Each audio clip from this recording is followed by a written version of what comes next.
school council election. The election will take place on April 18th, which is the same day as report card pickup, so everybody should be here in the building, all parents.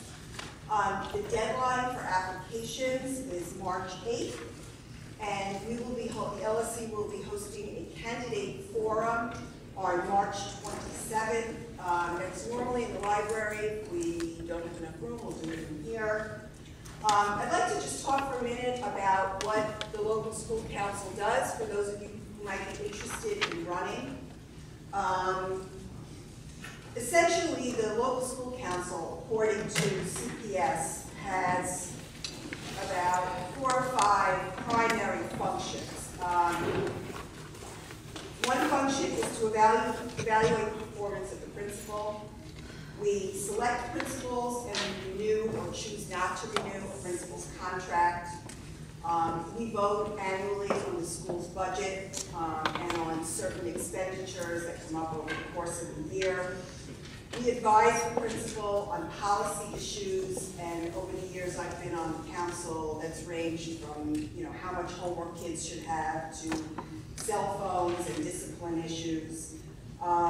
We vote on the school improvement plan and we monitor its implementation. And I would just add my own spin on this, having been on the council for 8 years and its chair for 5, that local school councils in very high-functioning, high-performing schools usually have a pretty easy job because they work more as partners with their principals as opposed to a more adversarial or supervisory role.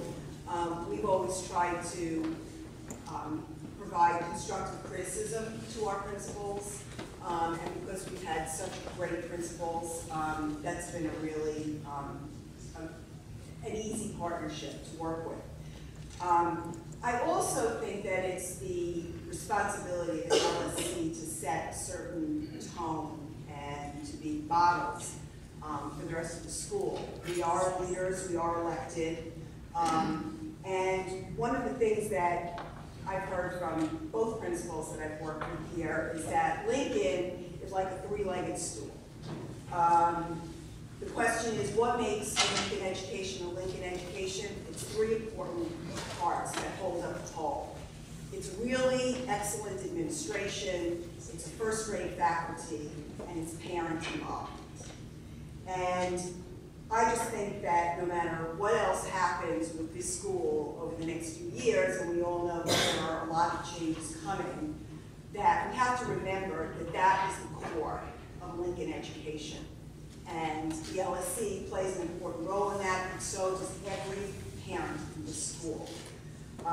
One of the things that I've seen happening, a concern that I've had over the last few years as we've grown bigger and bigger, is that it's become easier and easier for some reason to raise money, which has been wonderful because we've been able to really up our game in terms of the technology available to the kids, to make improvements to the building, to support additional staff for the kids to have lots of art, music, and language. The flip side of that, though, is that I've seen less and less volunteerism, which is really disturbing because I really believe that that is the 3rd leg of the school. And if people are not in this building doing the things that teachers need them to do, that students need them to do, the school will fall down.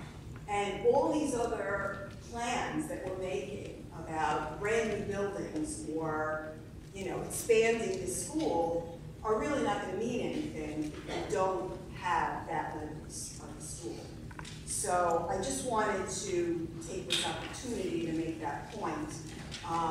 There are applications for the election, for the LSC election at the end of the table. And I encourage everybody to think about running.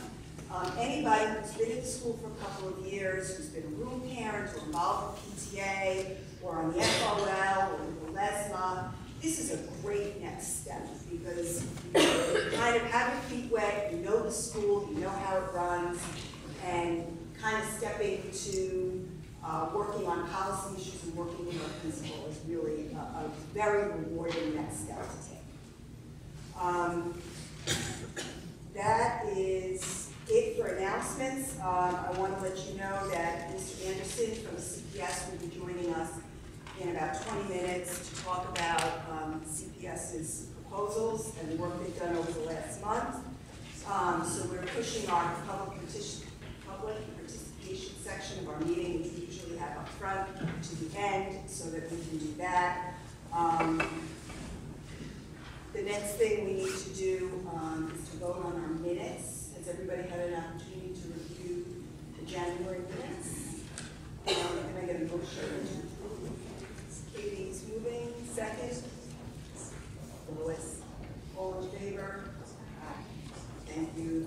Minutes are approved. Now we will move on to the principal's report. Hi everybody, thanks for coming tonight. If you can't hear me in the back, let me know and I'll use the mic. Otherwise, I'll just speak like this. The first item, we have for those of you who don't know, we have a regular agenda that is our items on the principal's report that I report monthly. For the past 2 months, I believe it's been 2 months, we haven't had principal's report because we've had visitors. So we really need to go back to business, conduct business accordingly. So the first item under principal's report is the school improvement plan. Currently, the Chicago Public Schools is they're going to have workshops for principals about the school improvement plan. The school improvement plan is a document that is completely updated every 2 years that sets the direction for the school and gives stakeholders input, PTA, FOC, local school council, LSC, Friends of Lincoln, and parents in general that have ideas. And then we put them into a document according to the faculty, and then we put our plan into writing and submit to the board. They may be revamping the school improvement plan, it's called a SIPA, in the future, so we are still waiting to hear about upcoming workshops from the downtown offices and if there's anything to change. Is that going to be for this year? Yeah, they're still working on it. For the LRE, which is least restricted environment, working with children with special needs, we have been implementing RTI in full force ahead. RTI is response to intervention, and we have 2 teachers on staff, or 1.5 teachers on staff now that are dedicated to working with students in small groups in kindergarten through 8th grade for students that might need additional assistance in reading and math. And we have 1.5 teachers and also our assistant principal who pull kids out on a daily or every other day basis to work with kids so we can give them individualized attention as much as possible to move them forward so they'll be successful in their academics and prepared for the following year. Staff notes, I have no new staff notes to report for this month. The French program that AFOC through, I believe it was the French consulate, was able to secure funding about $155, $160. They purchased books in French for our school library. So we want to thank IFA and the French Consulate of Chicago for providing us with that grant for French books for our school library. Discretionary budgets, I have no discretionary funds basically. But I do, Caroline, who is the budget chair, she's going to talk a little bit about some generous contributions from the Friends of Lincoln and how we amended some of those contributions. She'll talk about that in her budget report. Grants, again, through Friends of Lincoln, and a special thanks to Friends of Lincoln member Trish Juarez, who spearheaded a Donors Choose grant writing, I guess, Donors Choose opportunities for our teachers through Chase Bank. Chase Bank had some sort of matching program through Donors Choose. So Friends of Lincoln invested, it was a limited amount that we could only invest because they're putting caps on certain contributions right now. So Friends of Lincoln invested $950 to Donors Choose to contribute toward this Groupon, and Chase Bank matched $3,850.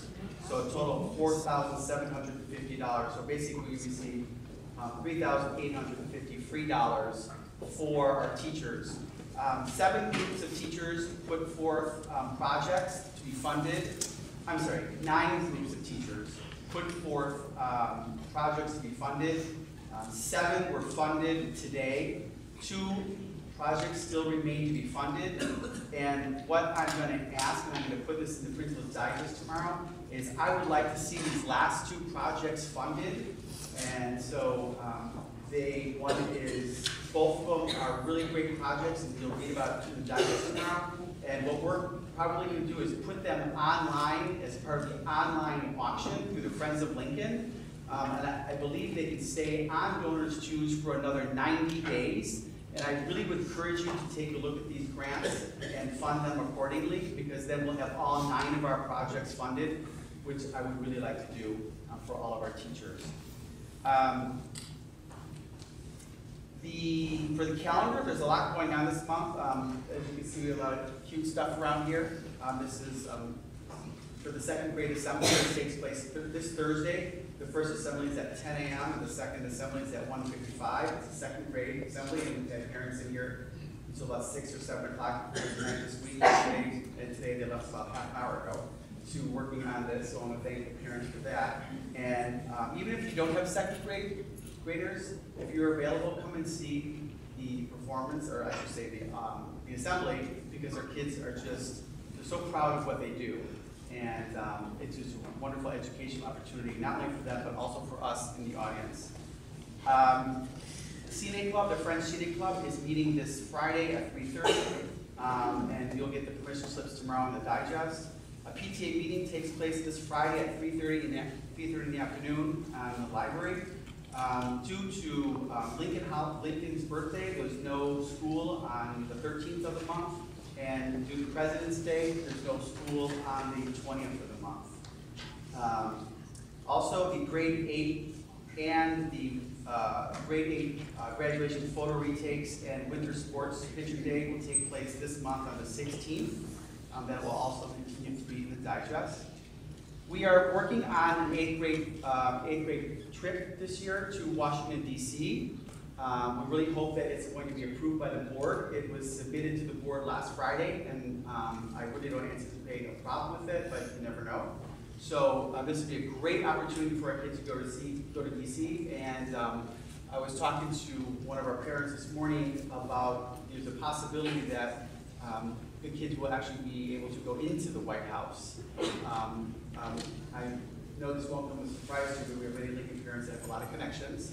So they're trying to get our kids into the White House, which is great. And also they're working with the Holocaust Museum to have them go not only to the first floor to the Holocaust Museum, but also through the entire museum.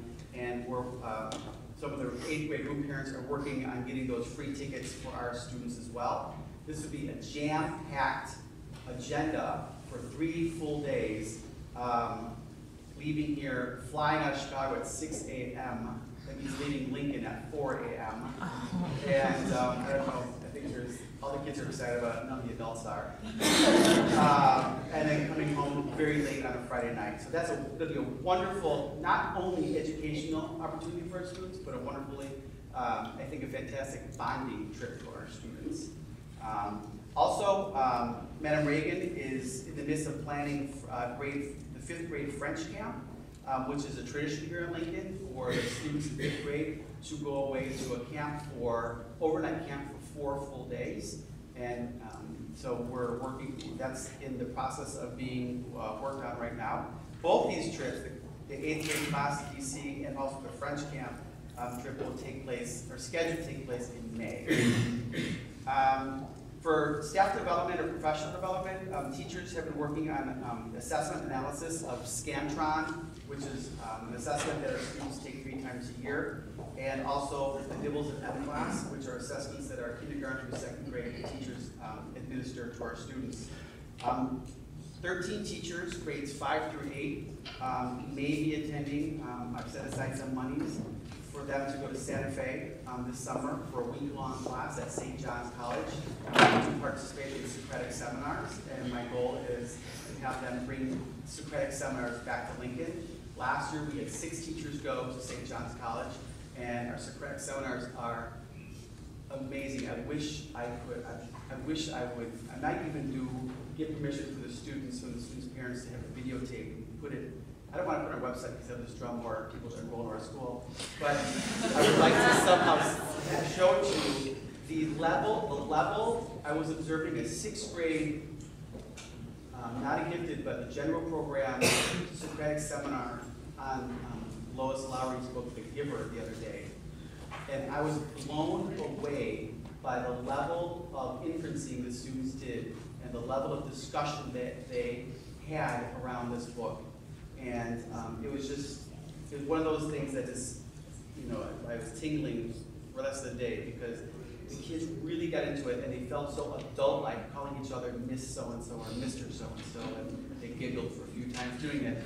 But they felt so adult-like in actually being engaged in discussion about high-quality literature.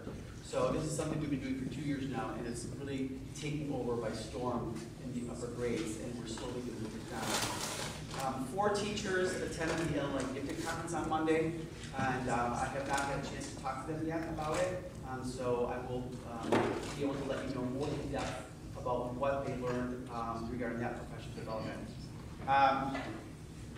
As Erica mentioned, local school council nominations are open for anybody that would like to apply to be candidate. I have a few. There's a few packets here, maybe about 20 packets here. If you are interested, please take a copy of this and fill it out.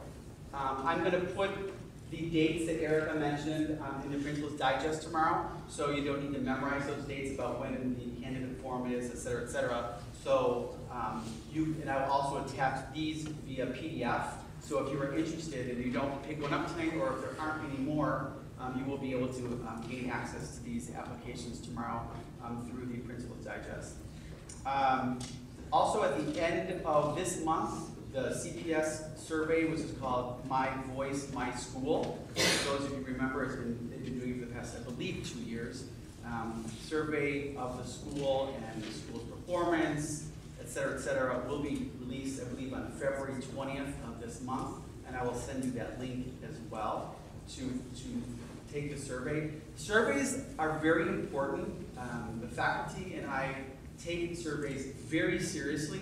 If there's an area that you would like to see improved, or that you want to say this is great, and I'm going to rate it accordingly, we really appreciate the time that you take to do these surveys, because we don't know how you think we're doing unless we hear from you. And I generally only hear from people when they're pissed off. So if you could take the time to do that, that would be really amazingly appreciated, because it means a lot to me that people are committed to this school. As far as board policies and initiatives, the ISAT, the ISAT testing for grades 3 through 8 will be administered as usual in March, beginning the week of the day after Pulaski Day. So it's beginning roughly the 6th of March through the 16th of March. I ask that you please have your students to school on time and healthy and well rested. If they are sick, keep them home. But if they aren't, make sure they get here on time, because we start testing right away. Another policy that I'm sure you've been hearing a lot about is formerly known as the longer school day. Now it's called the full school day. And Katie Fairbank and Caroline Victory are working on that committee, and Katie will talk to you about that in her report. This is an important survey that Katie and Caroline put together. And so they'll talk a little bit about it. But we do want to hear what you say. I don't know if anything will change. And I don't know if, but Mayor Rahm Emanuel said that we read an article that he is interested in hearing healthy debate on the full school day. So that being said, we at Lincoln like to debate. So let's do what we need to do about getting our opinions heard. What I'd like to say to local school council members is in your packet, you also have a prospective, a local school council candidate forum. You have the LSC election timeline. You have our internal accounts, and we are completely balanced. And that is what we have in the goal for today. Thank you. Thank you very much, Mr. Years. Caroline, can you give us a report? Yeah, I just have a short budget report. The biggest news is a change in money being shifted around is that Mr. Ramirez requested $85,000 from Friends of Lincoln for a teaching position to free up the assistant principal, Cindy Gerber. And that was an unexpected development that has come just as a result of the school having more kids in it. It just needs more help managing them. So that was a development. Although he requested $85,000 for it, that all was not used for that position. Only part of it was, and so even though it sounds like it's all for the assistant principal position, some of it, half of it is going to be used for textbooks and for technology. So he will not be making an additional request for that money later. And when he was joking that he doesn't have any discretionary budgets, what he meant was, I think, from CPS. from CPS. Well, you do have some discretionary funds from CPS, I but they're all kind of the way the budget is set up at Lincoln. Everything is kind of already accounted for, and it's already been planned out. And Friends of Lincoln used to be a little bit more slush fund money that was used for kind of the principal's whim, but a lot of it has been kind of predetermined and set aside. Budgeted in advance for technology, for textbooks, which is another reason why the school has to be very nervous about picking up its fundraiser. It really does rely on those funds that are raised every year. I think when I started, I think FOL raised about $25,000 maybe in the first fundraiser, and now it's up to what, $300,000 or something. I think it's so much money. So it's very appreciated, the money that was raised by FOL and the school kind of fund. So that's all I have for the budget report. And communication? The only thing I have is what Mark referred to about the fall school day. Notice went out in the Principal's Digest. The subcommittee headed up by Katie and Carolyn. You're going to meet tomorrow, Wednesday after school in the library if anybody would like to attend. This is normally when we have our building traffic and safety committee report, but Nada has lost her voice. So she has asked me to, do we want to distribute this? Do you have enough time, please? Just nod or shake your head. Okay. Now, if you email it to me PDF, I'll send it up to all parents around. Okay. This sort of gets to the guts of what we'll be talking about later, about our overcrowding situation, because what we decided to do, what the LSC has decided to do, is to set up a subcommittee. I'm actually going to read this into the record because I think we need to vote on it, that we're forming this subcommittee. The local school council is forming a subcommittee of the Building Traffic and Safety Committee. The charter for that subcommittee will be, let me back up. The purpose of this local school council subcommittee is to conduct a fact-based analysis of all viable long-term proposal to solve Lincoln's overcrowding problem and present its findings to the full LSC. This committee will operate under the LSC's objective of ensuring the best education environment for Lincoln students as it researches and considers the feasibility, impact, and short and long-term ramifications of the proposals.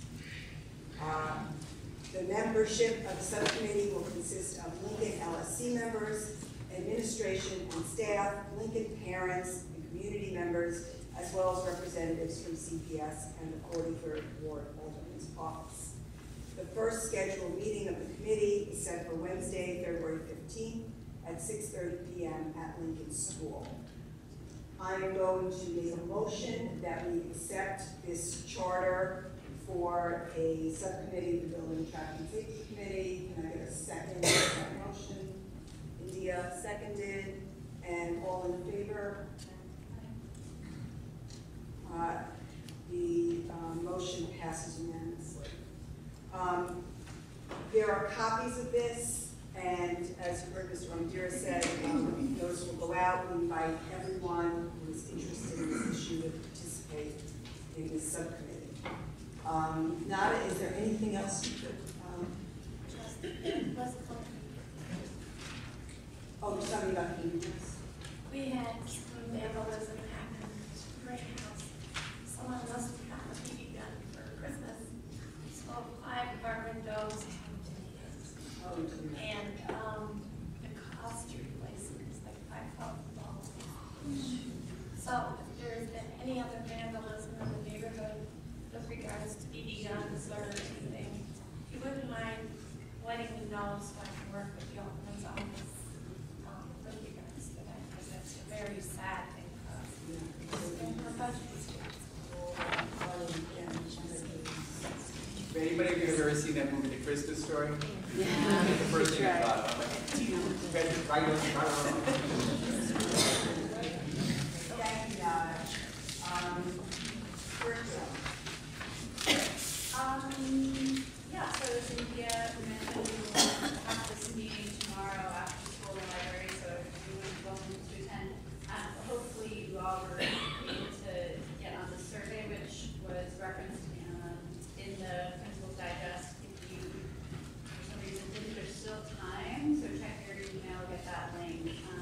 We ask that you just, one survey per family, we'll all this keep track of things as well, but I have to say thank you because there's been amazing participation. What are those, 450 families? Roughly. And we've had about 500 families, yeah. Yeah, we've had about 300 replies so far. So I'm not gonna get too much into the results because I'm gonna really pull them all together tomorrow. But great participation.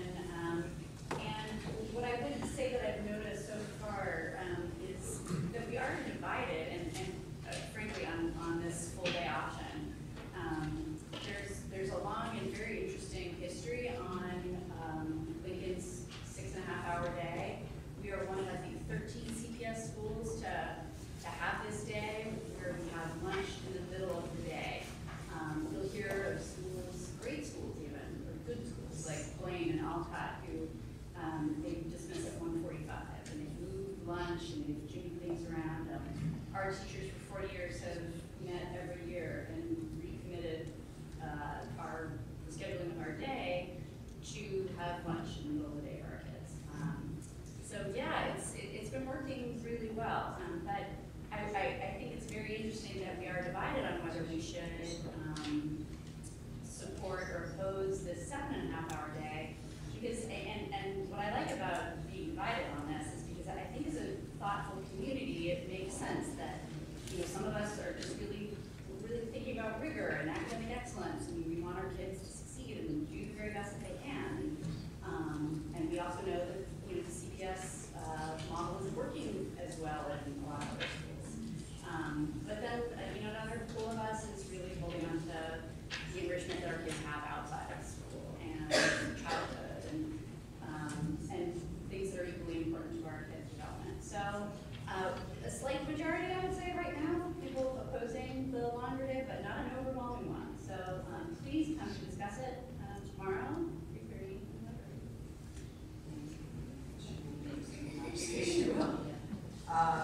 Bob, do we have a technology report? Keep it brief. We formed a small committee, so thanks to Jeff Barnes and Elon Ben Joseph.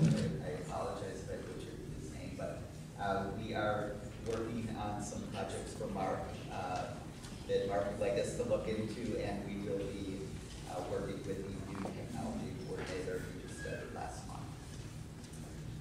I'm the director of the class, and we are part of LinkedIn, and our families are all in families. And the consulate in Chicago really supports the school, as Mark has said, with grants that so far annually been like after school programs and honorariums of authors or artists that come here. They were very concerned with the overcrowding situation here, and I asked them if they would support us in any way. So the letter was sent to CPS to call attention to the problem of movement and to call attention to the importance of community work as a school, which we thought was very excellent. It has a long program, and it also has an important number of very school families that are involved in that program. And so such a letter was sent to our attention and asked for special thinking and creativity. So, Thank you. Yeah. The PTA ran a very successful book fair and winter open house, and they are forming currently a nominating committee and getting ready to fill positions for next year. If anybody is interested. FOL has rescheduled the annual fundraiser for May 11th at Stan Mansion. They're going to have their online auction running between February 21st and March 13th. Yeah. And at the event, it'll be more of a party. They'll have a paddle race and have the classroom masterpieces there. But they wanted to use it as a great opportunity for our school community to connect with each other during this trying time. LSC is going strong and asking everyone to please send in those box tops. And EFAC is celebrating its 30th year here at Lincoln with their work with CPS. And they invite everyone to the gala that's February 17th at the Standard Club. And last week, the EFAC parents made 900 crepes for the school in celebration. Do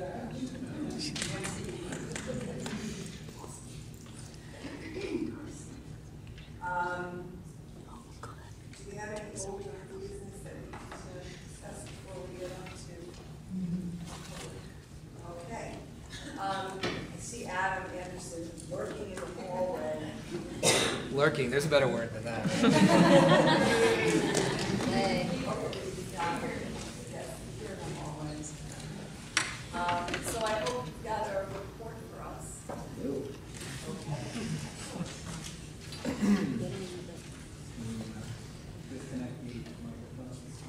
Yeah, it's actually on.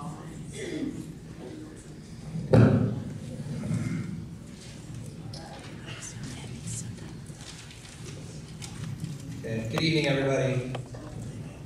Thank you again for letting me join the LSC meeting. I apologize. We had somebody from our facilities team that was en route to be to help, both listen and give input on some of the aspects that relates to facilities. And he actually got into a car accident on the way here, so he's okay. Just dealing with the administrative stuff. So I'll continue to gather the information that comes up on that side and work with them to communicate what we hear. So since last month, we have brought back what I heard from the meeting last month. I received 2 documents from WALE, one that lays out the long-term solutions and some initial polls from the community for people that respond to the surveys, and then one a more kind of current and leading into a longer-term demographic analysis. So I've looked at those documents to help understand where the community, at least WALE, which I know is part of the community, where the community sits. So what we've continued to explore further are the potential short-term options that would be 1-year solutions for fall 2012 for 1 year to help address the short-term situation so that we can enter and continue our dialogue. Was the committee formed? Yes. Okay, so, okay, good to hear. And so working with the committee that the LSCs, for the special committee the LSCs forming, to have a real collaborative partnership to think about the long-term solutions. So what I wanted to talk about tonight was where we're headed in the short term, with an update, get any community responses to those potential solutions, and then try and focus the longer term things on our work with that committee. But I am of course open to any feedback on those ideas as well, or any long-term solutions. So on the short-term side, we're pursuing 3 short-term options. The first is leasing space in a facility that would house anywhere from 1 to 2 grades. Working with Principal Armendariz, we stayed in contact to make sure we understand what the needs would be to actually to minimize disruption to instruction, while also making sure that the situation of the building is manageable for an extra year. We have 3 high priority locations that we are in initial conversations with the owners to see if there's the potential to do something. So none of these have got to the point of contracts. They're in kind of the conversation, walkthrough phase. We're involving Principal Armendariz in those walkthroughs when they do happen to make sure that, again, the space is appropriate. The three spaces that we're exploring are St. Paul's United Church of Christ, which I believe is right around the corner. We do have a walkthrough scheduled there to talk to them about space. And again, the benefit of a location like that is it's walkable, it doesn't require extra transportation. It can really be brought seamlessly as possible into the programming of the school. The second solution is Lincoln Park Presbyterian Church, which I believe is right across Fullerton. Also, initial outreach to them to see what the space would be, and start to get an idea of what the initial terms would be, and also walkable. The third potential solution is Lincoln Park Cultural Center. It's a little bit further away. We're also looking into what the shuttle would look like to help make sure that the teachers and students were able to work with programming and homeroom classes and everything. The benefit of that location is we're working on an intergovernmental agreement, so it would be rent-free, there would be space, and then we just have to work through the shuttles. So those are that we've looked through about 20 places. There's a list that was provided by Alderman Smith. There's a list in the WALE document. Our real estate department did their own outreach. And in terms of looking both at space, minimizing the instructional impact, and also cost, those are the 3 that are the highest priority that we're continuing to pursue. And I'll continue to keep the community and the LSC, Principal Armendariz updated as we start to get more refinement on which one of those 3 looks like a good solution. The second set of options is a 1-year co-location with a school that has space for, again, anywhere from 1 to 2 grades. Now, the challenge here, we've identified a couple options for schools that have space. Because we are still wrestling with SB 630, I don't want to mention those schools because I want to be respectful. We want to work through the SB 630 constraints and understand what it would take to make this happen before we actually look at what those schools would be. The SB, yes. The constraints. Yeah, so the statute SB 630 was passed into law in August, and it mandates a number of things. And really, I believe the core spirit of the law is kind of around making sure that CPS is being proactive in planning around facilities in terms of educational programming, capital investment, and making sure that both the educational plan and the facilities plan are tied together.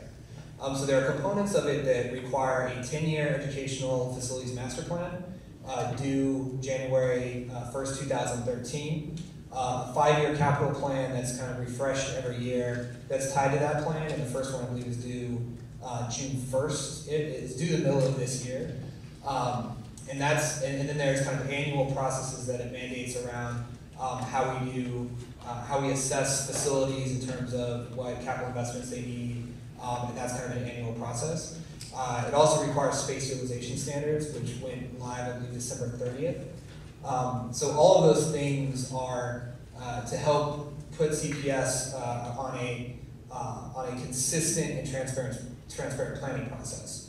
The second half of it is what really applies in this situation, which says that any quote-unquote school action, which the statute describes as closing a school, consolidating two schools, phasing out a school, or co-locating either a full school or components of a school, have to meet the timeline laid out in the law.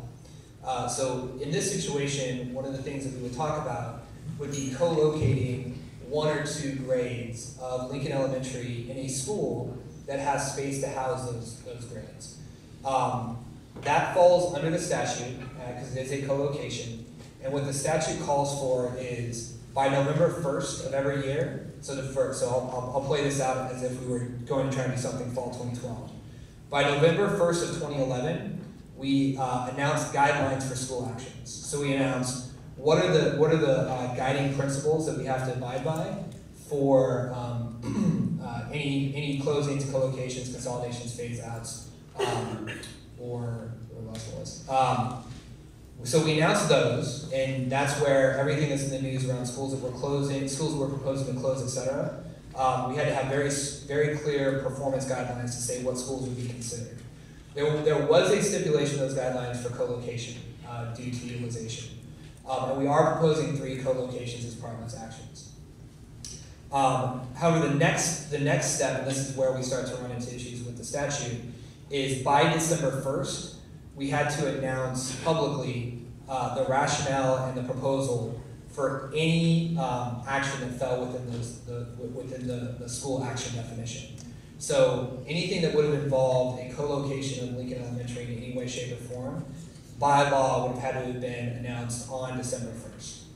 Then we enter into a public hearing timeline, which is what we're in with all the school actions, where we have to have three public forums to have comments. So for the set of actions, we've had 2 community meetings in the communities where the actions are proposed, and then 1 public hearing with an independent hearing officer, also as part of the statute, at the central office. Those have been going on in the last 2 weeks. Then February 22nd, the board is voting on the final proposed actions. So what we've, the restraint that we're running into is we didn't announce a co-location on December 1st, and we also haven't, so because we didn't announce, we already wouldn't be able to do this per the law, per the letter of the statute, and we also, because we didn't do that, haven't had the actual public hearings that would be required. So I'm continuing internally to work with our law department and our intergovernmental affairs department to talk about the prospect of working with the government and working within the statute to see if this is something that we can do while still conforming with SB 630. So that's in process. We are pushing really hard on trying to get that done because while I think lease space could potentially be the least disruptive short-term possibility because it wouldn't disrupt another school, a co-location with a school where Principal Armendariz and the principal of that school could reach an agreement in terms of how the space would be used and how the schools could be separated would be an attractive second option. So we are working at dealing with seeing how we can address the constraints that's laid out in the law. And we do again have a couple schools we've identified that have space. The third option is temporary modular classrooms. This is, I would say, between the other 2, lower priority. It would require disruption on the playground. I mean, it could likely be done over the summer, so it wouldn't necessarily interrupt the instruction directly, but it would be pretty costly, and it would require some space to be taken up on the playground. But we are keeping it because we want to keep all options on the table and get feedback and think through everything. It is still in consideration. So those are the 3 main areas we're pursuing and where we stand on each of those. I'm happy to take questions and.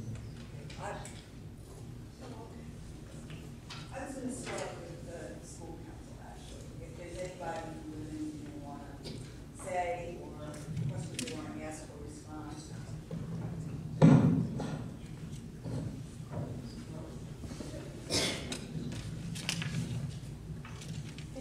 begin with a thank you to you, Adam, for working with and for us to come up with a solution for overcrowding problem. I feel like you've been very responsive, you've been a great communicator, and you're an incredibly important link between our school community and CPS, so thank you. I just want to make sure we leave here tonight with clarity of the process. So maybe we can identify that at the end of the discussion here tonight. I just want to make sure that's really clear. And then one question I have is, who makes the ultimate decision for these short-term decisions, particularly on that lease decision? Because I know ultimately on a long-term decision, it's this CEO of CPS, it's the mayor, and it's the board. And so just for the short-term decisions, I'm wondering if there's a different process or protocol for coming to that. Before you answer that, I just wanted just to say something to start this off with just addressing everyone here. And I just think listening tonight to the reality of actual proposals being put on the table, it really hits home that we're going to face some significant change in our school community. And one of the things we really said repeatedly in our local school council statements is that we have to make a change starting in the 2012-2013 school year. So change is hard, but I just have been really heartened over the last couple of weeks when this issue really came to a head, just to experience our school energy, the passion, the commitment, the sheer talent that this school has. So I just really urge us all to come together, to really help work together to identify the best solution that we can advocate together for the best learning environment for our students. So with that, I just wanted to start with that just kind of overall concept, because it just really struck home tonight as we were talking about very specific solutions, recognizing that we're about to face a change.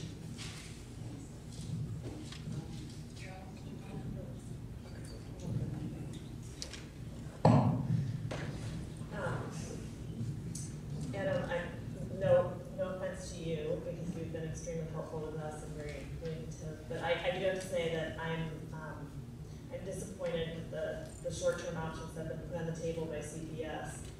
I know personally, I couldn't imagine having my child put in a satellite location and being transported back and forth every day, even for a single year, especially if that location is a non-traditional school space without traditional rooms and common spaces. Even if it's only for 1 year, a year is a long time in the life of a child. I'm even more disappointed with the suggestion of setting up trailers on our postage-sized playground. One of the things that I've always treasured about our children's experience at Lincoln has been the ability to have the midday recess that Katie was talking about in the fresh air. Many of you don't know, but we were one of only maybe 15 schools in CPS that has recess, and I wouldn't doubt there's a correlation between recess and our high test scores and our successful, well-rounded students. The trailers would mean a lot more kids than ever on the playground, less space than ever, and which would likely mean the elimination of recess altogether. In addition, they would become a pressing and potentially permanent eyesore for our children in the neighborhood. So I'm extremely reluctant to endorse the short-term proposals that CPS has provided for Lincoln without a long-term solution to accompany it, just not knowing that. The LSC gave CPS a March deadline for the short-term solution, hoping to impress the urgency of the matter upon them. And we understand that some of the long-term solutions are really difficult to work out in a short amount of time, but we just have to get an idea of what sort of long-term solutions we're working toward. In the meantime, I would really like us as a school to take some time to reflect on the realities of the long-term solutions that are possibilities. I've heard no indication at all from CPS that they're considering a major capital expenditure for Lincoln due to budget crises and the excess of capacity that they see in the area. So I don't know if that's something that we want to continue to talk about and consider, but before we do that, if we are talking about that, we need to consider the reality of creating a school with a population of 1,500 students.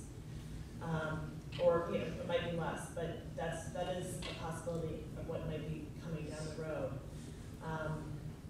There are lots of day-to-day issues that involve creating a school of that size, and what our recess would look like. Where would recess take place, if at all? You know, our art room, our music room, our band, these are all the things that we love and what they would look like in a school of that size. Would we just replicate them in a different building? And if so, would that still be Lincoln if we have two different parallel programs going on? I really think it's time that we think through these questions, because once we get down that path, it's going to be difficult to turn back. Some of the other solutions that we talked about have been creating a larger district with an elementary and a middle school. And I think that that raises some of the same questions about having a large, very large school. And all of it, this is nothing that CPS has told us, but people have floated these ideas through the WALE website. All of these schools exist outside of the Lincoln school boundaries. So some of them, Mulligan School is over on Sheffield. Well, that would mean major repairs if it doesn't have a playground. Of the three remaining that are nearby, there's Elcott, there's Oscar Mayer, and there's Skinner. And Oscar Mayer is the closest, but Skinner has a lot more extra capacity. And Skinner is south of North Avenue, west of Clybourne. So it's just, these are things that we need to consider. There is also the question of the commute for parents and students, and walking. All the schools are outside of the boundaries, like I said, and so the commute might entail walking past one or two schools within your own district to the school outside of our district where we live. It also might entail, if we have a solution that involves two different schools, sending your children to two multiple schools. It might entail sending one kid to Lincoln, one kid to another school, possibly having to drive there. The issue of splitting the community has been a very inflammatory one at Lincoln. Ironically, it's the one solution that would keep everyone together under one roof, but it's not without its problems. All of these solutions have shortcomings. And this is the reality that we're facing right now at Lincoln. And I'd just like to join in with what everyone was saying, Lois, that we all love Lincoln School. We want to come together as a community. We want to assure you that we have the best interests of your kids' educational environment at heart, and that's what we're considering, and trying to figure out the ramifications of every possible solution as we go forward, and try and recommend something or help CPS reach a wise solution as we go forward. Sure.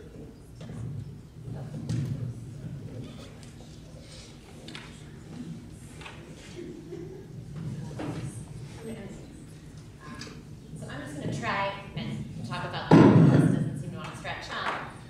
I'm not a parent here. I am a community representative on the LSC, and so I'm in a unique position because I don't have a child that attends this school, and I'm a little bit removed. But I think that's also I think I can bring a special viewpoint because I'm not so emotionally vested, so I can see things from a different perspective. And I just want to say that Caroline is right. I mean, there are so many nuances and intricacies in whatever solution will be reached. But I do want to harken back to Erica's point about the three things that really make the school, which are the principal, the teachers, and the parents. And I think right now we're at a crossroads of either worrying about all the intricacies, which are important, and dividing ourselves among the different things, the different directions we think should be taken, or really uniting and committing to saying, whatever solution we reach, we will maintain these three things that make Lincoln what it is. And so I just think that's important when we hear the solutions that Adam is proposing, really committing ourselves to saying there will be change and we won't reach a solution that makes everyone happy, but we'll still make Lincoln a great school. And I think that's really important. I mean, I used to teach in CPS at a school that was very different from Lincoln, and sometimes it's worth stepping back and saying, we have these great things, and we're going to make this work anywhere. So just, putting that out there and realizing that whatever happens, I think that the school will still be tremendously successful. Thanks. I should also add that Pete works in the education field, so she's not entirely CPS.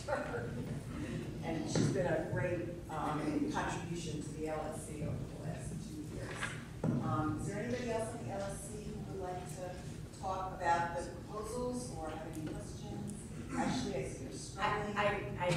Yeah, from a teacher's point of view. Well, we should hear from Yeah. teachers' point of view. That would really be terrific. Right. So I felt that a lot of what's been discussed have been long-term plans. And that's very sexy. You know, we like dreaming about big buildings and, ooh, you know, what can we be, what can we become? But the daily operations of the school, though Mark's leadership is exceptional and has stayed on course, it started very, very full. And it's kind of like life is beautiful. We made sure your children didn't feel any discomfort. We didn't say things like, holy smoke, there are 40 kids in this room, which is how we started our year, some of us. And Mark made that work. But in making that work, I feel that the parents maybe just see, and this is what you should see, you should see the experience of Lincoln right now through your children's eyes. And so you get the Valentine's lists and you see, wow, there's only 23 kids. It's great. This is fantastic. It feels overcrowded, yet I'm not really feeling it. And that's because some of our special ed classrooms, our special ed students are being taught on the stairwells at Lincoln School. Students who have attention deficit disorder are being taught on landings, okay? And our music department used to have a place where there were lots of different instruments and kids would come in, play with them, explore. And now we have Mr. Brummett with a drum on his back, you know, marching around with rhythm sticks to kind of just work. And again, it's not that when we have a problem or a space issue, Mark doesn't attend to it, he certainly does.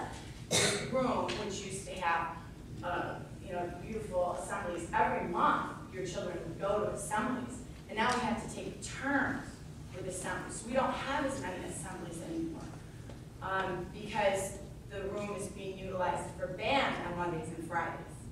So I don't know if this is just stuff you already know, or if this is stuff that, like I said, we're kind of been shielding you from, or maybe you don't see the whole picture, because why would you? Your job is to invest in your children and look at them as individuals. And as teachers, our job is to look at the classroom and the school. And Mark's job is to consider the community, CPS as a whole, the school, every single individual child, you know, and he's done an amazing job. But it is absolutely untenable. We cannot have a school year the way we started this one. We cannot. And so although, Caroline, I absolutely agree that these solutions are difficult, thinking about co-locating, dropping a kid off here and a kid off there. Yes, it's a year in your child's life. They get to have the magic school bus, possibly. You know, we will spin it. We will spin it to win it. That's what we've always done here, and we'll make it happen.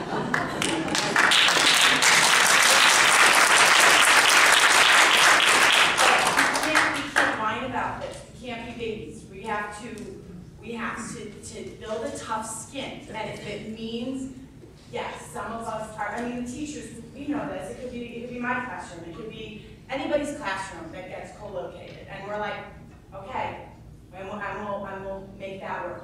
We'll make whatever works work for your children. We absolutely will. And wait and anticipate your long-term solution. That we understand this is your community, and we are stewards of that. And this is your school, and your right to a public education. And we'll do everything we can to make that work with the great leadership and your voices. Thank you, Ashley.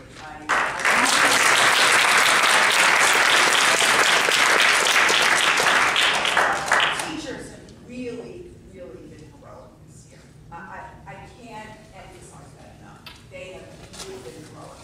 I went to see Mrs. Santiago at open house. She is sharing the classroom with 3 other teachers because, like a jigsaw puzzle, she gets them in, she gets them down, she gets them in, she gets them down. I mean, it's just, they've really, really done an extraordinary job of keeping the boat afloat. So I can't thank you enough and emphasize enough that that's going on. I'm going to put in my 2 cents about the proposals, which is just that I agree with Caroline that to put something on the playground is a terrible idea. I also think that, and I really think that's important, and we can use that, we have modulars. And I also think that as difficult as this co-location idea is, or the space leasing idea is, and I disagree with you that it's going to be traumatic. I just think that right. I just think it's all about how we present this to our kids, as parents, as faculty, as an administration. I think you can present a situation like this as a hardship, or you can present it as an adventure. And teaching your kids to have a good attitude about things. I mean, we're not going to put them in a dungeon. We're going to find something, I hope, that's acceptable to be used as a classroom space. I think that our attitude about this will really help a lot. So, anyway, that's my 2 cents about it. I'm sure that some of you have questions or comments that you want to make about the proposals that we made. You want to just use the strategy.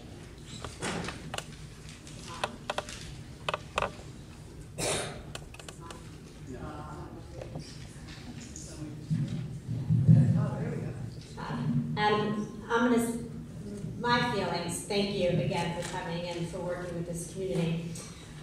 I'm a parent here, a new parent, and it's been very interesting to see the progression as I've gone along since the start of the school year. And I think your 3 options for short-term options are very tenable. I think there are strong options, but I want to address the co-location because I think what a lot of people talk about here is the community of the school. And when you co-locate to a different school, whether or not it's close to us within our boundaries, LaSalle or Skinner, what you're doing is effectively you're taking 2 classrooms or 2 grades and you're bringing them into another culture. So I think we really need to think about co-location as being the option that we like, because I think that changes the community, because what's going to happen is you're going to take these kids out of here. And you as parents are going to be going to a different school, your kids are going to be going into a different school, you're going to be immersed with another school, with their way of doing it, with their building, with their facility. That being said, it's an option.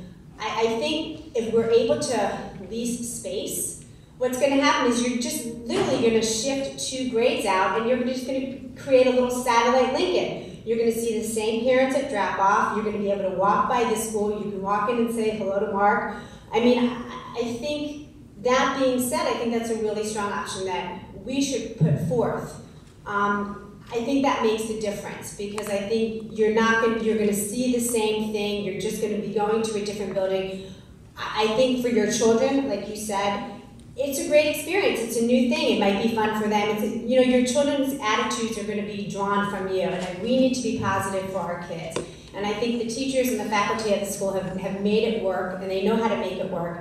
And I think we can't be the ones who are going to really put a dent into how our children are going to feel. And as far as the modules, I grew up in Florida. I grew up with modules. I don't have a problem with them, but I do agree that I think recess is very important. And maybe you do if the modules become the option that we go with. Maybe there's a way that we can get our kids to move, to walk, to go around the block, or we can figure something out. I know I once said that there's a park down the street, Oz Park, recess. If we go to a longer day, you can extend recess. I mean, I don't know if that's an option here, but so thank you. I think those are very good options.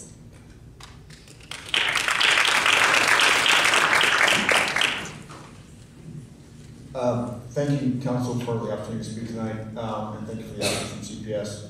Just wanted to reinforce the point that's been made a couple times already, and that is a very strong opposition to the scenario of modular facilities. The recess is obviously a pretty sacred time for our kids. It doesn't just stop at recess. It's also, you look out there at the start of the school day and there's a beehive of activity. Into the school day isn't any different. And, it's not just the current kids that we can use that facility, that space. It's the future kids who are out there after drop-off, before drop-off. There's tons of kids using that space, and we don't want to lose that. So, thank you, and please keep that in mind as you go back.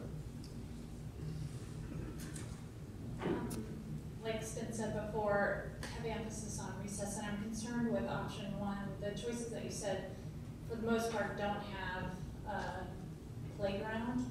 And I think that co-location, in my opinion, as somebody who went to a co-located school, it actually is not what you think, in that you really kind of extra bond as a community, because your community gets much smaller. It's just those 3 classes. My co-located school was just 3 classes, and it was a super strong community. And I know also, being involved in FOL, that if we co-located another school, FOL will strongly support whatever it takes to get the kids back over here as much as possible to feel part of the overall Lincoln community. And I also think that if you choose the right grades, like somewhere in between, like your 3rd, 4th, that could be really fun.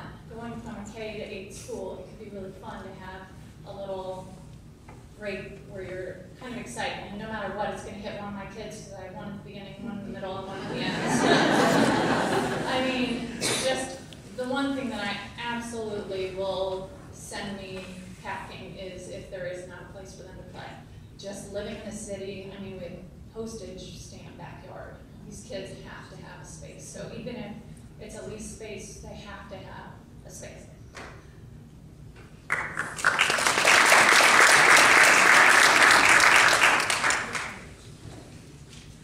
What are the grades being considered for the 2 grades? We haven't even gotten to that point yet. I want to make a point about that decision is Mr. Armendariz'. I just want to make it clear to everybody that is an educational decision, a curriculum decision that the administration of the school will make in conjunction with the teachers. Just so you know, we are not deciding that. We're not deciding that. Everyone's wondering that. So if it affects you, you don't like it, you can write me an email. Well, there's that, but I also want, I would hope that the parents of this school have an enormous amount of respect for our principal, and that everyone will continue to show that respect and will support in whatever decision he makes to do that. Yeah, and also, second, I'm not quite clear about how will there be shuttling between let's say we did a not co-locate, but a police type situation. As part of that, would that include shuttle busing to this facility for certain types of activities? And how would that be done? Walking? Would there be intraday busing? What's the vision for that?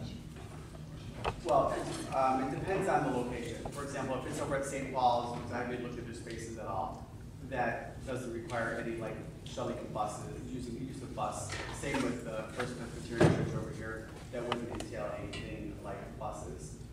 For the other one, which is the Lincoln Park Cultural Center, we would need to work that out. But if it did require a shuttle bus, so to speak,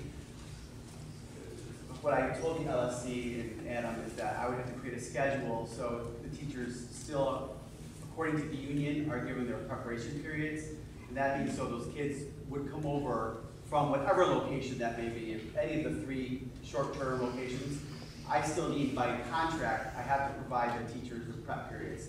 So that means those kids will need to come back to Lincoln for French, PE, music, library, and art. So they will come back for those specials here at Lincoln. And I would try to do it at the end of the day so the kids are actually dismissed here at the end of the day. But those are such details that I would have to work out, and that would take me a few weeks to do that over the summer. Yeah, I mean, one of the downsides of that solution is you just lose time. There's precious time here today that's lost. It's just one of the factors of that. Well, they have a longer school day.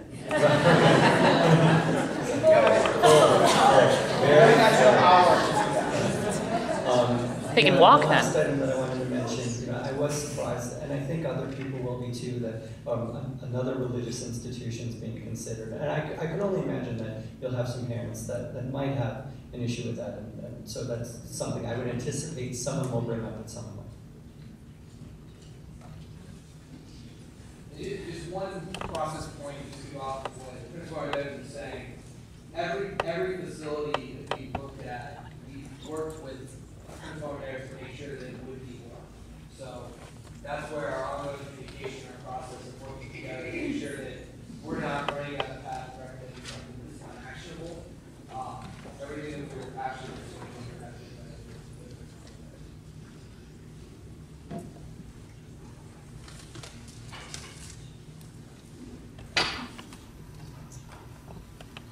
is Trish Juarez. I have a second grader and a first grader. Love Lincoln, love the community, active member of FOL.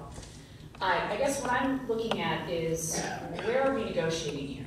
Are we negotiating exclusively for short-term options? Or is there a pain point where we're gonna get some gain? So I'm wondering, what is the balance here that CPS is gonna say, all right, you guys have continued to invest in the school. You have invested time, money, talent, everything. You've created what is viewed as one of the premier schools in the entire city. Thank you. Thank you for all that work. Next step is, we need to re-engage as a community. We need to establish what our plan is, and if there's a little bit of a step back that we have to take in order to take a leap forward, let's figure that out. I am in favor of spending every single option of benefit that we have established with CPS. We have a great community, we have a great family leadership, we have a great student body, we have a great faculty, we have a great administration. We need a long-term plan, not just modulars or co-location or into a lease option. So if you're gonna ask us to make a short-term solution, I need to know what's the long-term gain, because I'm not negotiating until I know what that is. You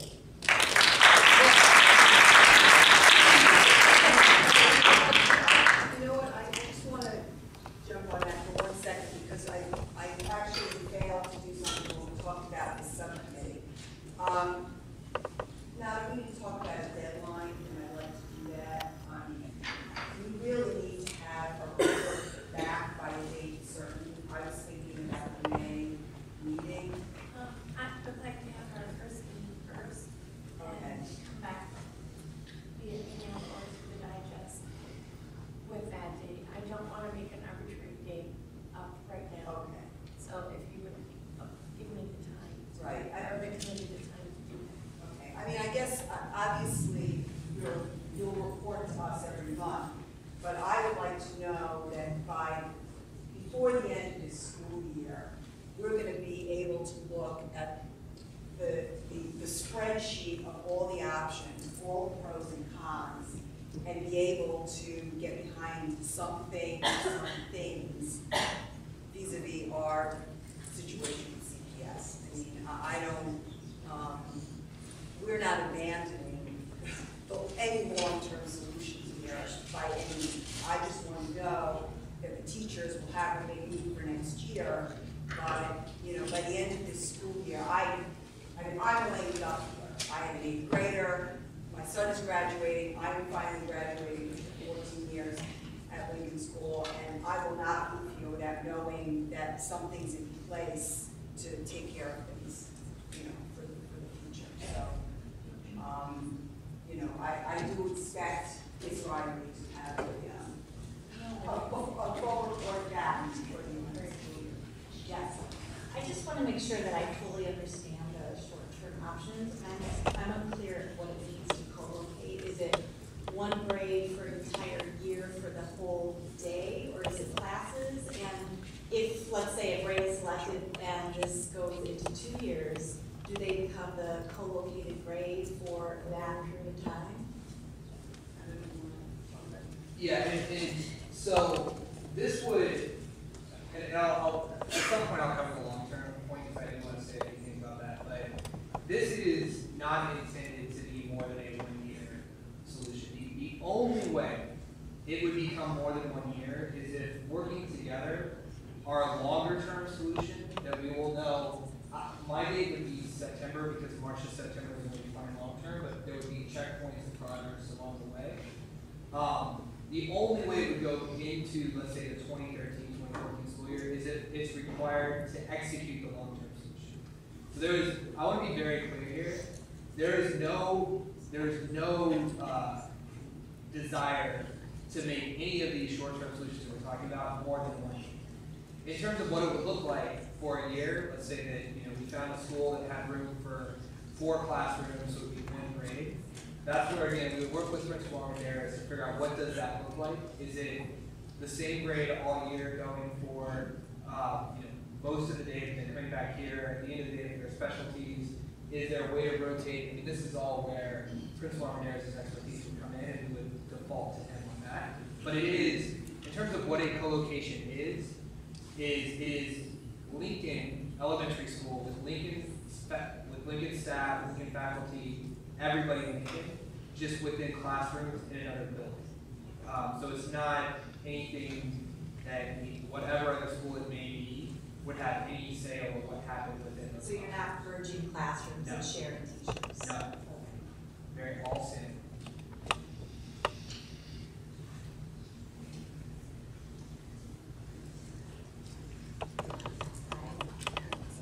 Megan, Angie, this is a very specific question. I have 2 incoming kindergartners next year, sorry, bringing 2 instead of just 1, but I'm curious as to whether or not the short-term solution will impact whether you have half-day versus full-day kindergarten. If you.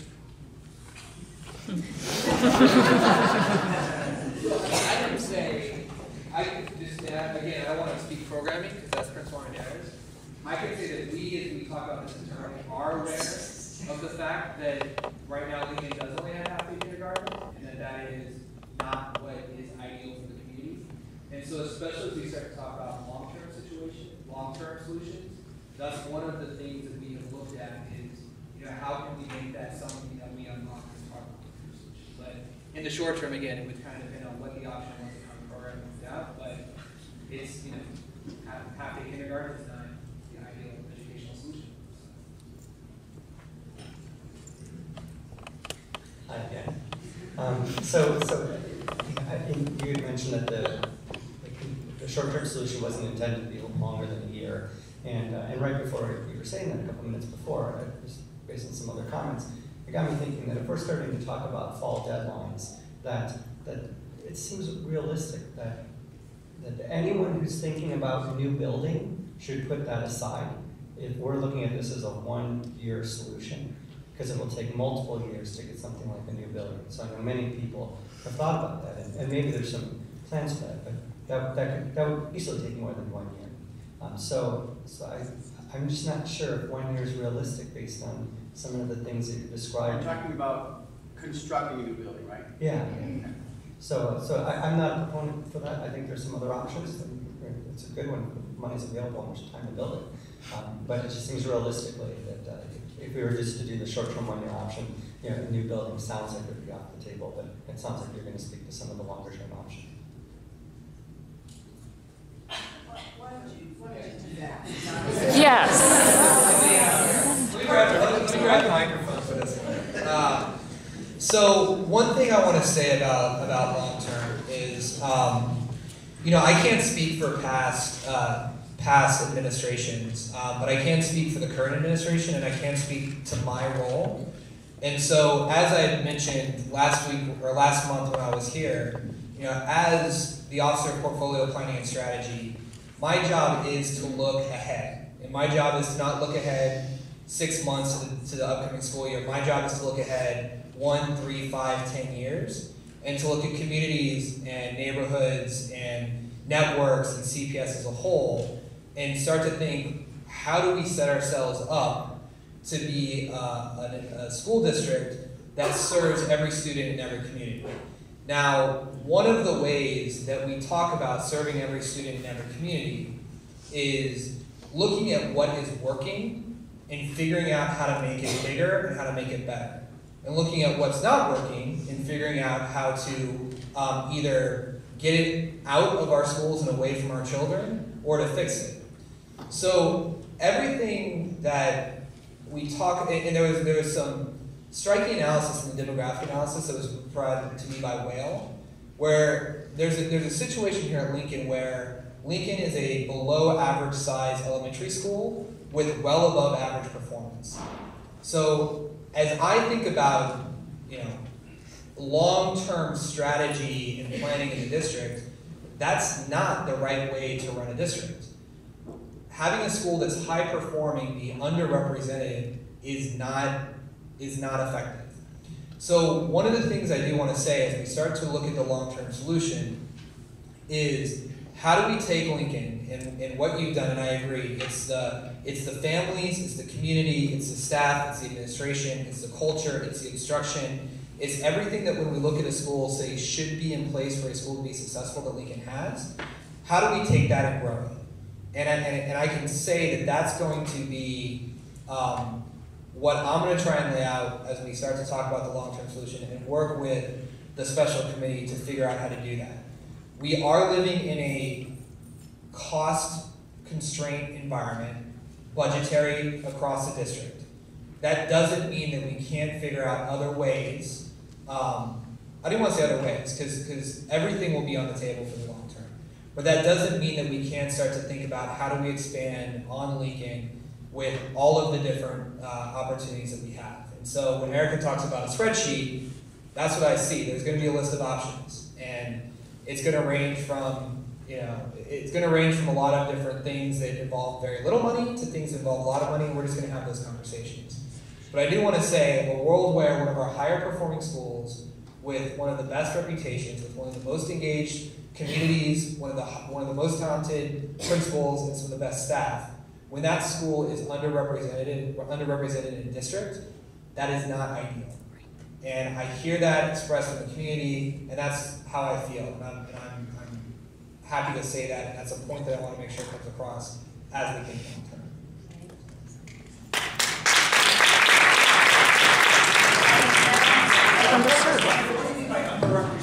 So there are a couple ways in the demographic analysis that was done by WALE. And by the way, whoever did that, I'm hiring if you want a job. I think there were 2 data points that stood out. Can't afford him. One was just in general kind of seats per resident, and 2 was just overall size of the school. So if you look at the size of a K, so Lincoln Elementary has 630, an ideal capacity of 630. That's well below, it's below average of a K through 8 school. So a high performing school is smaller than, not in enrollment, because in enrollment it's over 800, but is below what an average CPS school is the data that I'm referring to. You mean in terms of seats? In terms of capacity, right. Could you explain to us how wasting a whole summer of this 1 year makes sense? Because if we have a decision in place by the end of the school year, then we can utilize that summer break when there's no kids here to put an addition on. An addition, and this is where I wish our facilities person, addition cannot be put up over the summer. No, but it would be 3 months of the year. It would be 3 months and then going into the next school year. So if we're only going to have our kids out of the building for 1 year, it makes sense to use that summer where nobody. Some of the foundational work. I'm not saying that we will not, under any circumstance, move on a longer term solution if we come to a longer term solution. Me and my team across the city are going to be March to September starting to plan out, partially because of the planning that's required from SB 630, and partially because this is the first time that I understand CPS has a planning function that will actually be looking long term. March to September is the Is that why we have a pension problem? across the district. So if we move faster, but that's generally where we're. No one does projections. Here's the question I asked at the beginning now, like what is the process for the short-term decision? Also, particularly for that lease option, I think the location that is CPS, but the lease option, who makes that decision? Yeah. So I can say that, one thing I'd like to just understand in working with all of you is how do we want to keep our interaction cycle going as we learn more information. I don't know if the special committee can also play that role over week to week check-ins, or we can figure that out. I'm happy to respond, to be responsive to how the panelists do that. In terms of who's going to make the final decision, it's given what's occurred around. I will say this: the LaSalle boundary proposal has made everybody aware of the overcrowding situation. So, end of the day, I'll be working with the community and be making a recommendation, but it will still be reviewed by the CEO. It will be, to use leasing as an example, because there's both budgetary impact and educational impact. It will go through our normal channels of making sure that the budget office is aware of the impact, that the network, working with Principal Medeiros is aware of the impact, and that we all agree across the district that it's the right thing to do. So I will say that even though it's not a long-term solution and a significant quote-unquote decision in the broader context of the district, it's still going to be reviewed and approved by at least a CEO. Next question. One quick question though. In all of this talking to me, there's been no mention from you of the boundaries changing. Are we to assume that is not a conversation before, or is that still an option that's there? It would, so it's not a proposal. It's nothing that we have clearly for fall 2012. It's something that as part of the conversations with the special committee, that if that becomes part of the solution set, it will be discussed with that broader group. So the community will be much more aware of it. It will be something that everybody have input into, but it's nothing that's under current consideration. It's not something that's coming from CPS. Right. And again, I think this gets to my statement of if Lincoln is already underrepresented, decreasing the amount of students that Lincoln serves is counter to what I think the goal should be.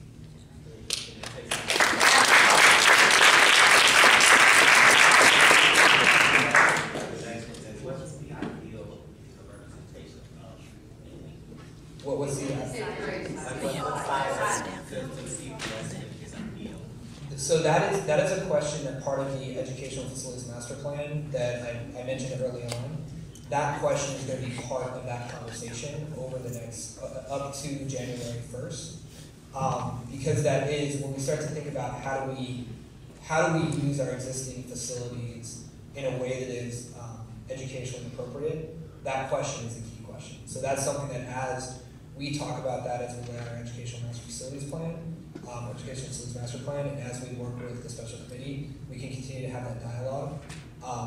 It's a question that needs to be answered, but we don't have an answer to that right now. Is it okay to ask a question? Yes. Go ahead. Okay. The question I have is, we have the 1 year, let's say we all, this 1 year solution works out and we go, let's just say across the street to the church or whatever, okay? You're saying, this is a 1 year solution. Everybody sitting here knows that if we are talking about building a building, etc., we all realistically know that that's not a 1 year solution. We're going to face it again.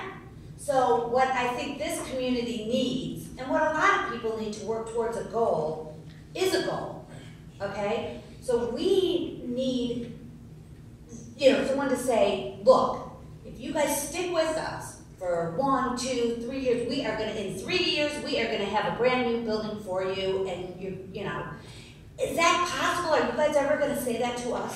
People need to know. They need time. People work on timelines. It's not realistic. I know because it's the government. It's realistic. You give to get. But what you said was great.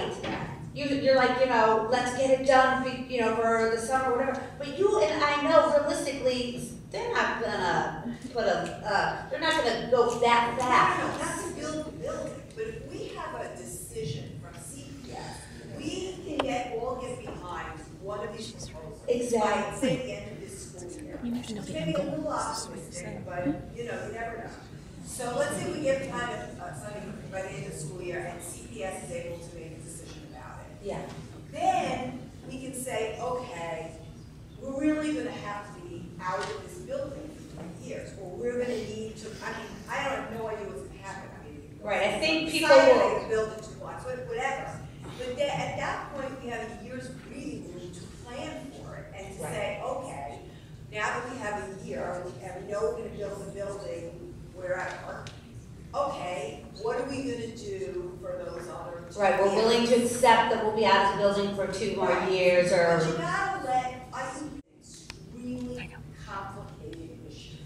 I mean, even among this group right here, I have heard many different opinions as there are people about where they see the future of Lincoln. Some people think, go as big as you have to go. Create this great master school, 1,500 kids there. And some of us are cringing at that idea, going, why don't things just get carved up differently? You take this great model, you take all these great families, you put them into 6 buildings in the neighborhood, and we have all these wonderful small 8th grade schools. So, the idea that everybody is going to get behind one proposal in the next 3 months, I think is optimistic. But at least if we can say to CPS by the end of the school year, okay, we put together 3 or 4 options that we think are good options. Some of them have pros, some of them have cons, everybody. But here are all the facts of how this all plays out. And then, ultimately, they're going to have to make the decision anyway. Right, but all we can do is push them to make it. Well, but we, as the Lincoln community, can whip this up fast because we're hungry for a solution. That's not what I'm saying, is I'm saying CPS. Leave us, Lincoln, we can whip it out. I know we can. We can all get together and really, but at CPS, how long will they put us off on a decision or a starting date or permits? So I think that we just need to be spoken to honestly about timelines when we get them. Like, okay, we need 3 more years. But give us something that we can get excited, and then we can make those 3 years great for those kids over at the church. Do you understand what I'm saying? Or wherever. But I just think we're not at the point even where we know what we want the solution to be. Right. We don't even have all the information that we need.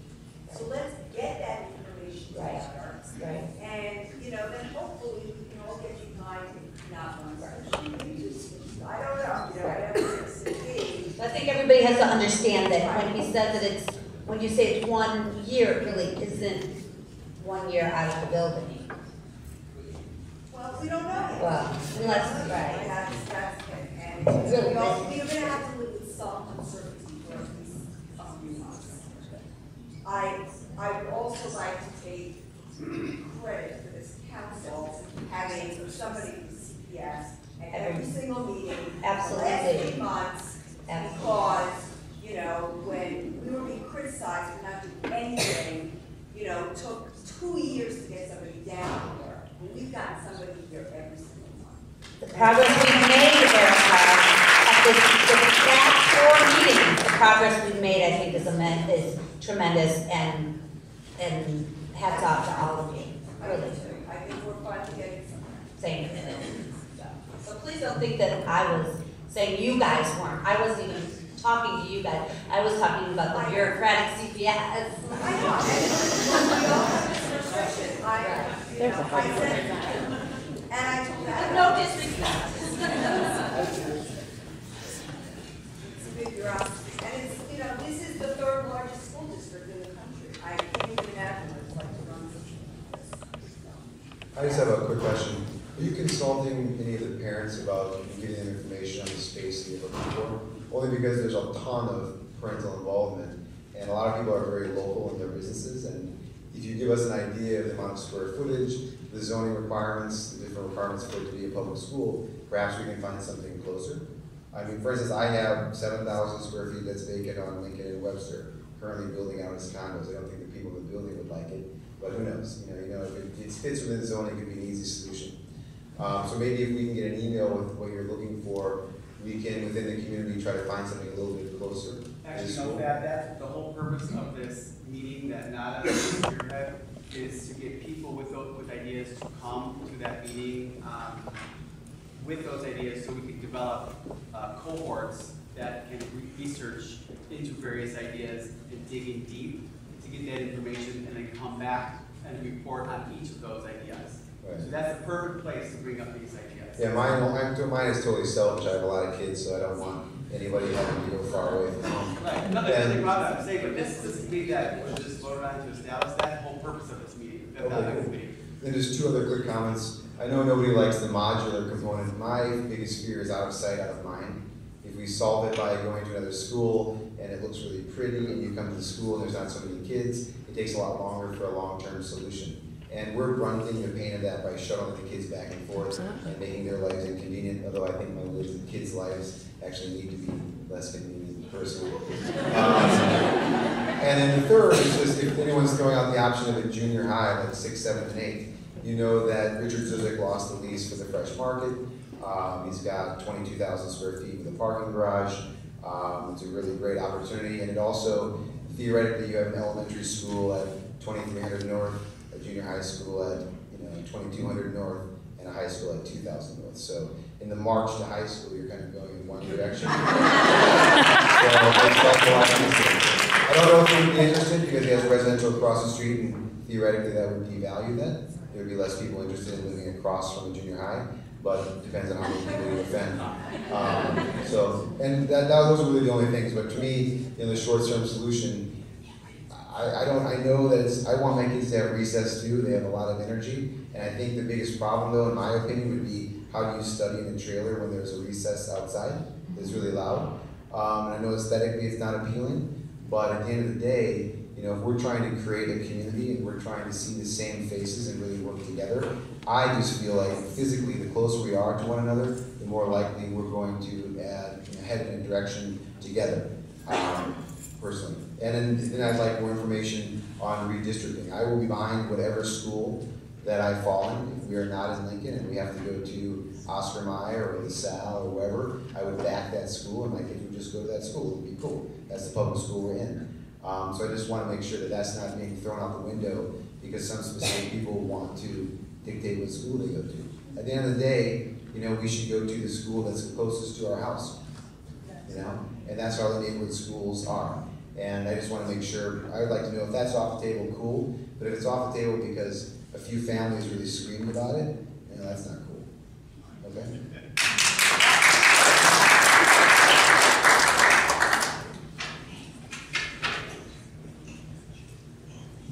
I just wanted to comment about one of the local churches. Our son many years ago went to Park West Co-op.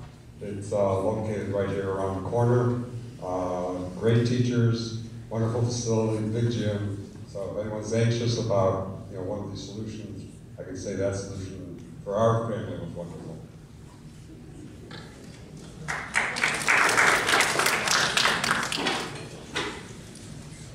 I know the staff and the teachers will probably kill me for this, but has there been any consideration in utilizing the back parking lot as extra space for modulars? We actually talked about it. I brought up the CPS that would fit one modular. It's one modular. For 30 kids. It's extra space, though. No, but we got to talk about it. Okay. Yeah. Yeah, I support the St. Paul's solution. I think it's a great solution. It's right across the street. My kids went to Park West. It'd be like returning to nursery school for them. The other comment I want to make about the Presbyterian Church, I'm sure maybe a lot of people do know this, but there is a homeless shelter in the basement of that church. I just think it's probably important for everyone to know that, just for disclosure. I actually want to say a few things. It's very, very, very, very difficult for me not to say anything. Thanks, Eric. But I'm in a very difficult position because I have very strong opinions that I share in the board. I'm a board employee, so I need to be very cautious what I'm going to say. But what I do want to say is about the mobile units on the playground. Today, I happen to be outside of recess with our first and second grade kids. And a lot of the kids were playing soccer as they do every day. And I was freezing out there. I didn't wear my lawn for today. So I said, I need to warm up. So I started playing soccer with kids. And it's not easy to run around with these fancy shoes here. So I was slipping and sliding. But those first grade kids who were playing soccer started out with like 15 of them. By the end of recess, it was about 80 of them. And we were playing soccer, and it really wasn't about the soccer ball. It was about the principal running around like a goofball with them on that playground. And this one boy, who I had a few run-ins with, in first and second grade. Very strong personality. Came up to me and said, Mr. Ramirez, I want you on my team tomorrow. So, what that meant to me was, this is not about soccer. This is about bonding with the kids that happen to go to school and the principal. We cannot afford to lose recess. And we cannot afford to lose that playground, no matter how much real estate potential's there, because it is about, as the gentleman said earlier, the kids who come there on the weekend to play. It's about us using that, how we use it in the school. That piece of property is just as important in different ways what we do here with our teachers in the building. So although I made it look ridiculous, an outsider driving by, that was a precious time that I had with those kids. And that's something I don't want to lose. So.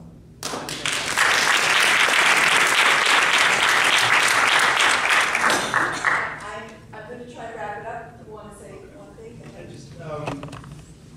One person said something that kind of struck a nerve with me, and I live in the Lincoln district. I send my kids to Alcott. In our building, there are 5 units, and about 2 years ago, 5 units, 5 families, 5 different schools, at least 4 different schools. The cultural aspect, someone said we go to a co-locate and we take our culture there, and we stay in our culture. We're so geographically close to each other that I think that that kind of paints a bad picture in my mind. I mean, I came here tonight to listen, and the idea is that Alcott, LaSalle, Lincoln, they're all so close to each other geographically that the culture goes beyond your building. So if we all end up being co-located or mushed together or rejiggered, whatever the terminology is, it's more important to think that everyone in the room is part of the culture. Okay? I'll second that by saying that I really think that the Lincoln culture and Lincoln community goes beyond the boundaries of Lincoln School. And we all have friends whose kids go to LaSalle, Alcott, and Newberry, and we really are the ones big community here, I hope. Our kids play soccer with each other, after school, and participate in all kinds of other activities, and the kids cross and hopefully are all friends with each other. Oh. Yes, go ahead. Sorry. Totally get it, but I just want to go back to one thing. First of all, I didn't like or love the meeting the last time around, but thank you so much, Adam, because I know you've done a ton of work, and I think everybody understands that. The second thing is, you did say you were going to talk about some long-term solutions, and I think one thing that the parents are really concerned is that we don't want to get locked into a short-term solution. So is there any way you could just spend a couple minutes, because you said that you were going to talk about it earlier, and I'm just wondering if you can lay out. Yeah, so I wanted to talk about what the objectives of a long-term solution would be, and then work with the special committee. So the idea of figuring out. But honestly, we'd like to hear those objectives, not the special committee, but I can't imagine that everyone's going to get together all that often. And I think that is kind of shunting it off to that special committee. Why can't we hear what the long-term, considerations are? Is there just no long-term solution right now that you can voice to us right now? I mean, that's fine. I just want to know what the situation is. So again, when I talk about objectives, I talk about the fact that Lincoln is one of the highest performing schools in the district. It has all the components in place of a school that we would expect to model other schools after. So the fact that, again, Lincoln is, on a relative basis, underrepresented in the city means that our long-term objective should not be to actually decrease the impact that Lincoln has or hold it steady. It should be to increase the impact that Lincoln has. Now, there are many ways to talk about doing that. If we just want to do illustrative options, you could build an addition, you could build a brand new school, You could take Lincoln's model and replicate it somewhere nearby. You could take Lincoln's model and replicate it in another part of the city. But when we start to think about how do we invest in Lincoln, there's a lot of different ways to do that.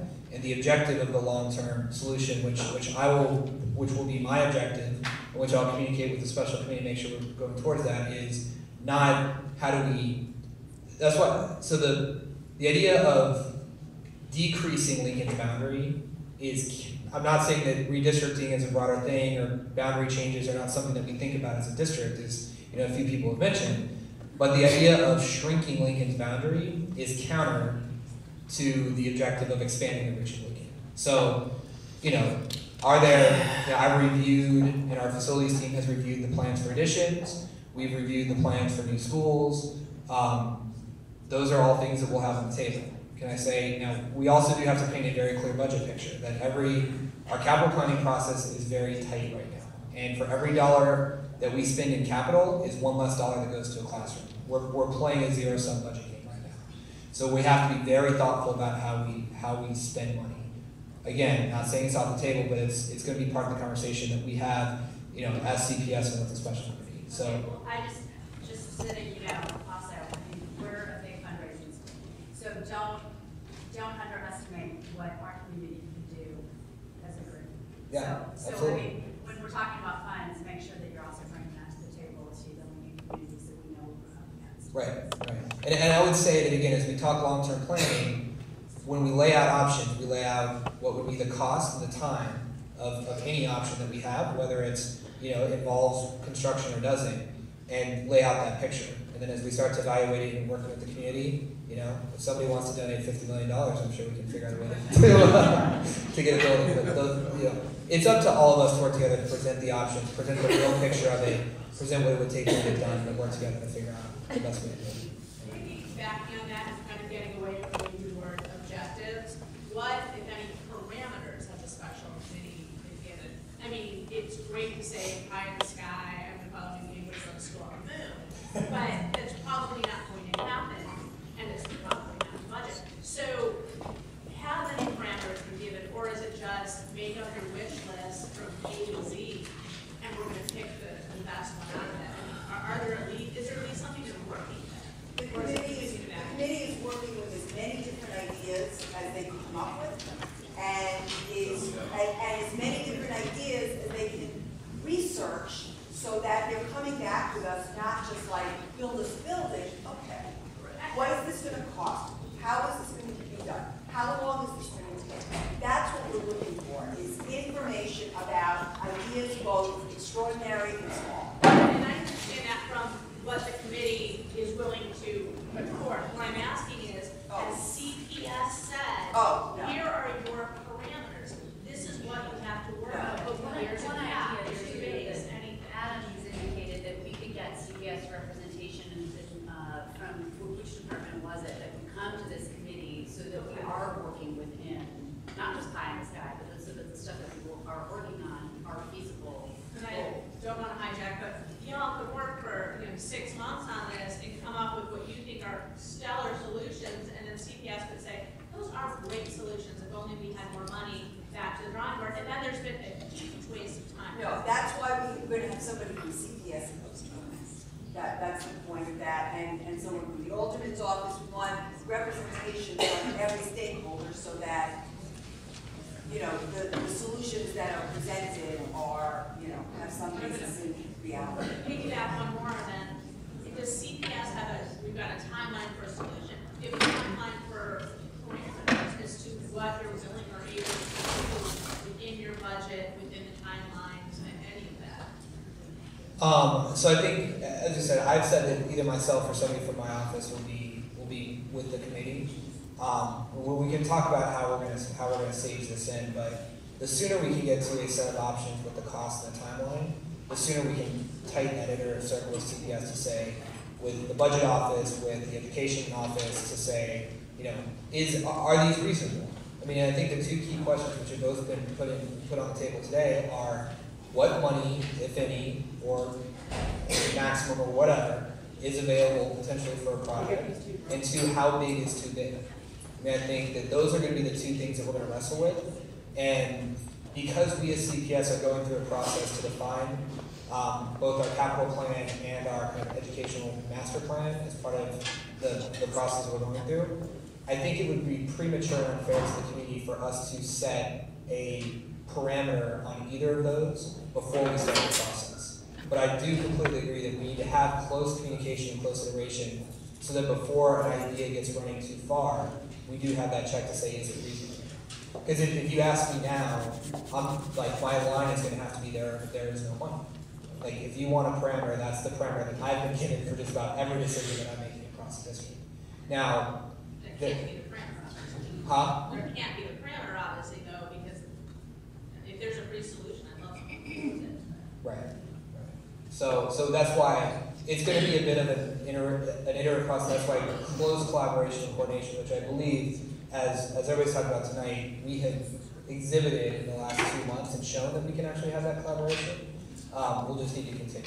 And you're right. Somebody said that we need to not let this turn into a short-term solution. Now CPS moves on to other things that they have to worry about that are pressing.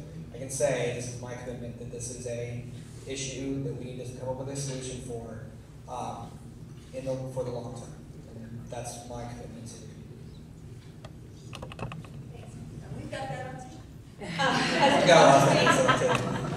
Really quickly, I want to just point out that there are some success stories out there that, you know, we've been researching and we can model after. Bell School got a commitment for $10 million to an annex. Ogden has a brand new school, and so there's a lot of lessons learned that we can take from those communities. Another thing is that where the Lincoln community sits is actually really split up into different legislative districts, but that's actually an asset because all of you can go ask your legislators, you know, to be an ally and an advocate for what we're trying to do here.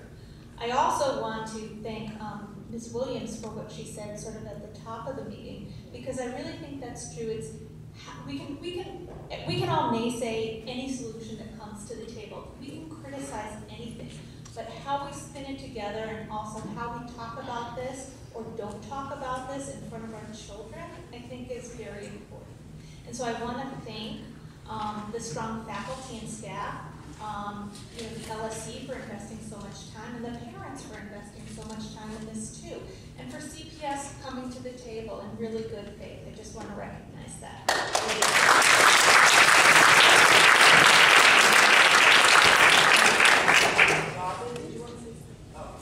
All right, our next meeting is going to be on March 6th. It's really scheduled for 7:30 in the morning, but I think that we'll be back at 6 p.m. as much as I would like to. And the meeting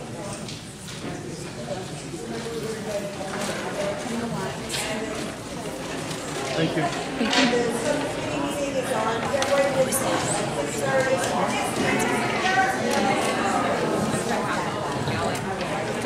We're done? I think we're done.